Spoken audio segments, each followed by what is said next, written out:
Hey guys, Josh here. I'm feeling better now, getting my voice back, rested up, and I'm in a very good mood because yesterday I took the Fohdy out and got my first real long distance flight test in. Now, as of a couple days ago, the patch is out and you can get your X7 working with the Crossfire Micro TX via a software update that allows you to lower the baud rate. Now, I didn't go that route. I went with the hardware modification and allowed me to go ahead and use the full baud rate. I can confirm it works fantastic if you get the soldering right. Again, it's not easy. I don't recommend it for everyone, but if you have the skills or know someone who does have them, it's a great option. Now, the Team Legit Fohdy sitting here behind me was one of the first planes that I reviewed, so it's got a special place in my heart. It's also a great flying wing. I did have some issues last week when I went to test, and I contacted Johnny over at Team Legit and felt like an idiot because the issues I was having were my own fault.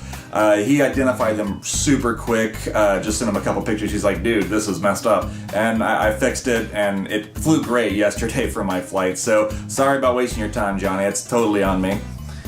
To give you a little bit of background on what I've got running in here, I do have one of the original Eagle Tree Vectors.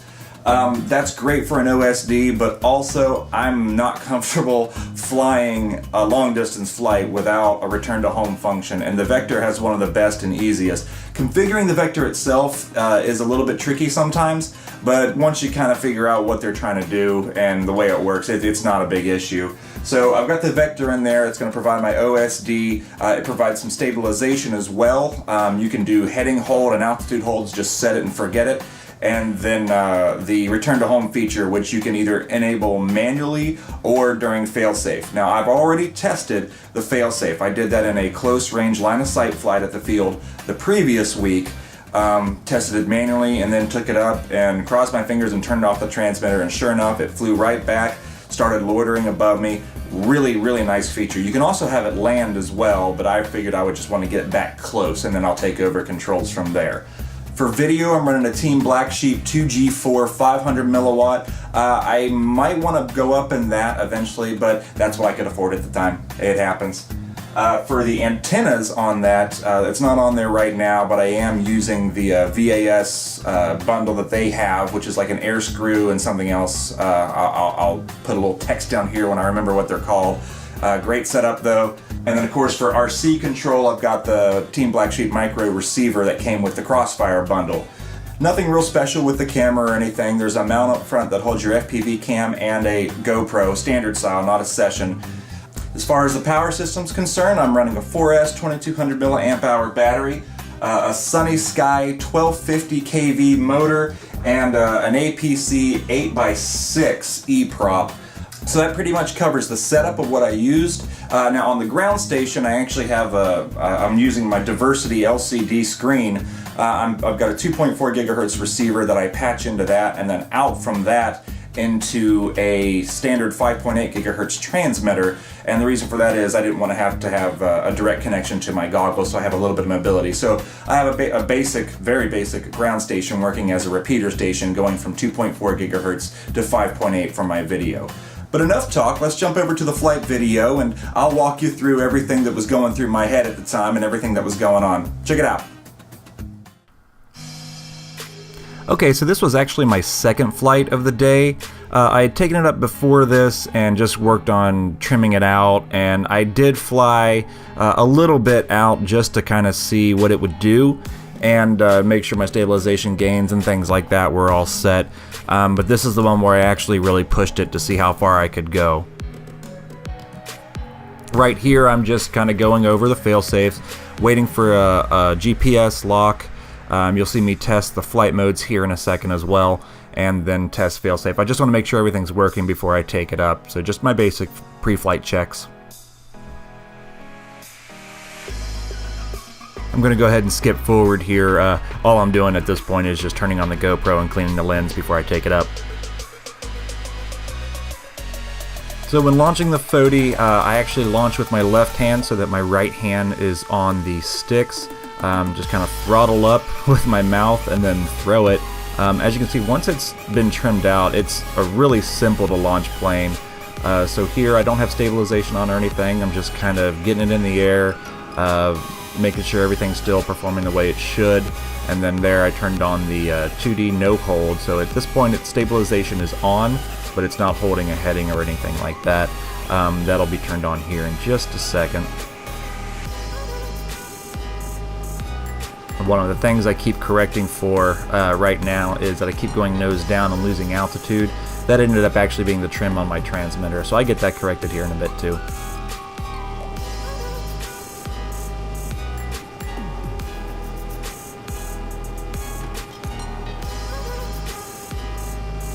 That little glitch in the video was pretty much because I was flying directly overhead, and that's never a good idea. So right now I'm just gaining some altitude to get up over the tree line with the RC and the video signal, and then I'll start heading out, flying southeast.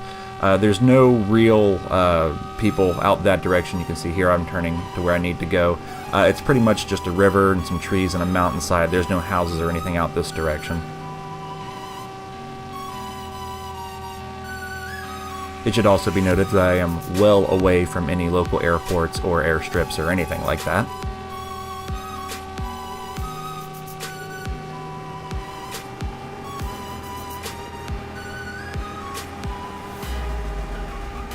That's about the point where I corrected the trim and I just activated the heading hold and altitude hold. So at this point, you can pretty much take your hands off the sticks and the thing will just keep doing whatever you tell it to do.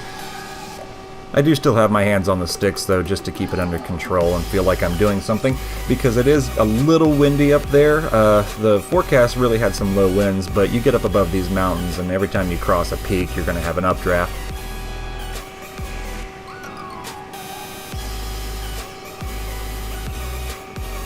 Now I'm cruising at just under 60 miles an hour in this, pulling about 14-15 amps, actually maybe a little bit more, sometimes a little lower, just depending. I could probably get more distance out of this setup if I didn't fly so fast, but I am a little impatient. I will admit also that this is only at about half throttle. With this setup, the Fohdy can really scoot if you want it to, and it's one of the things I like about it. It's not the most aerobatic plane, but it's got speed. It's great just to take up and cruise around like this, simply because it's very stable and very nice.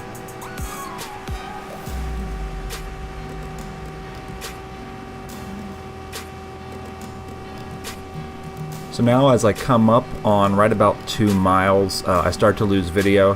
I actually get some altitude here to try to get over those trees, because the farther out I get, the higher I have to be.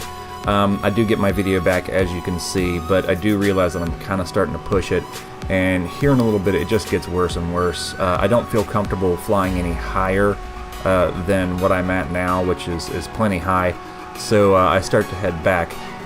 When I do that, as you'll see here in just a second, that points the top of the antenna towards me, and at that point video is gone.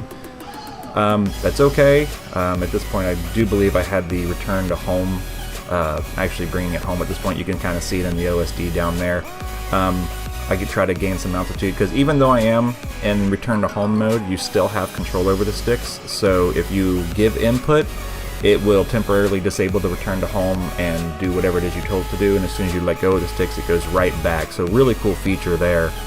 But it's starting to fly its way back home. I get my video back after a couple seconds, and then I let it fly itself for a little bit because I want to see what it's doing. As you can see now, I'm only drawing about 4 or 5 amps at around 35 miles an hour, which is again pretty cool. There I punch it a little bit. I'm taking over again just to try to get it home before I go back into full stabilization and let it do its thing. Now right in center screen, well actually now a little bit lower, there's a small clearing. You can see right on the peak of that mountain. That's the runway that we're going for.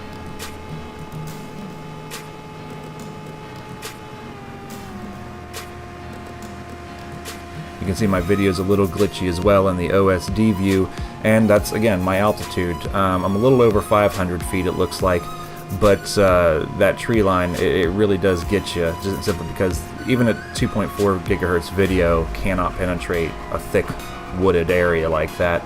So especially at that distance, and I'm only running 500 milliwatt, so getting it up above that tree line is really important for this area.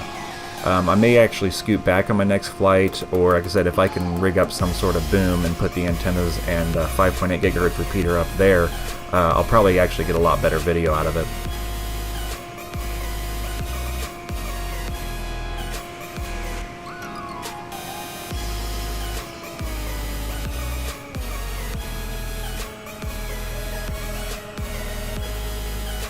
Now I'm starting to get battery warnings, and that's kind of concerning me. Again, this is a 2200 milliamp hour battery, and I'm getting my warnings at 1350 milliamp hours pulled. I'm still pulling 15 amps. I'm just trying to get this thing home, but I'm not that far out. As you can see, I'm only about 1,300 feet out. So here I actually kill throttle and just start kind of cruising in. This is at no throttle now. I am nose down. This is not glide. I'm actually telling it go down, and kind of going in for a dive here. My wife and son and my dog were out on a walk, and I caught a glimpse of them there, so I'm pulling off to the left here. So even though I came in a little hot, I took it into the tall grass there, and it was no problem for the landing. And I'll give a little recap here after I go retrieve the plane.